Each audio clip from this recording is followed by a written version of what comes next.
মৰমৰ ছাত্ৰ ছাত্ৰীসকল, আজি আমি পঞ্চম শ্ৰেণীৰ ইংৰাজী পাঠ্যপুথিৰ 66 নম্বৰ পেজত থকা সামওৱান পদ্যটো পঢ়িবলৈ আৰু বুজিবলৈ যত্ন কৰিম।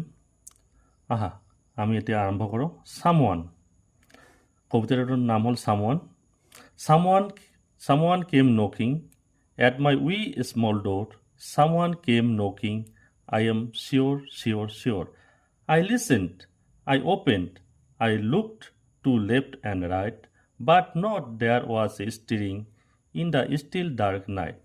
Only the busy battle, tapping in the wall. Only from the forest the screech owl's call. Only the cricket whistling while the dewdrop fall. So I know not who can be knocking at all.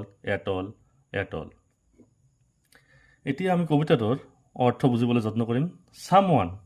সামওৱান মানে কোনোবাই। সামওৱান কেম knocking, কোনোবাই আহি টুকুৰিয়াইছিল। At my wee small door, মোৰ একেবাৰে সৰু দুৱাৰখনত। সামওৱান কেম knocking, কোনোবাই আহি টুকুৰিয়াইছিল। আই এম চিয়'ৰ, মই একেবাৰে নিশ্চিত। আই লিচেণ্ড, মই শুনিছিলোঁ। আই অ'পেণ্ড, মই খুলিছিলোঁ, মানে এই ল'ৰাটোৱে খুলিছিল দুৱাৰখন।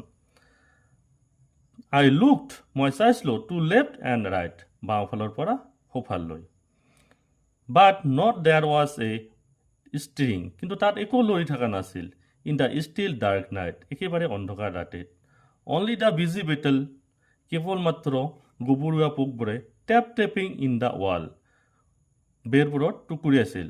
Only from the forest the screech owls call, কেৱল মাত্ৰ জংঘলৰ পৰা ফেঁচাৰ অসহনীয় শব্দ শুনা গৈছিল।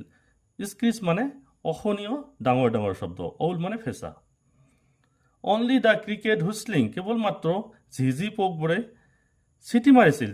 ক্ৰিকেট মানে ঝিঝি পৰুৱা, মানে ৰাতি বাহিৰত ওলালে কিছুমান পৰুৱাই চি শব্দ কৰি থাকেনে, এইটো পৰুৱাক কয় ঝিঝি পৰুৱা, ক্ৰিকেট। হোৱাইল দ্য ডিউড্ৰপ ফল, যেতিয়া নিয়ৰৰ পানী পৰিছিল। চ' আই ন' নট, মই জানিব পৰা নাছিলোঁ। হু কেন বি নকিং, কোনে টুকুৰিব পাৰে। এট অল, একেবাৰে। এতিয়া কবিতাটোৰ কবিজনৰ নাম হ'ল ৱাল্টাৰ ডি লা মেয়াৰ।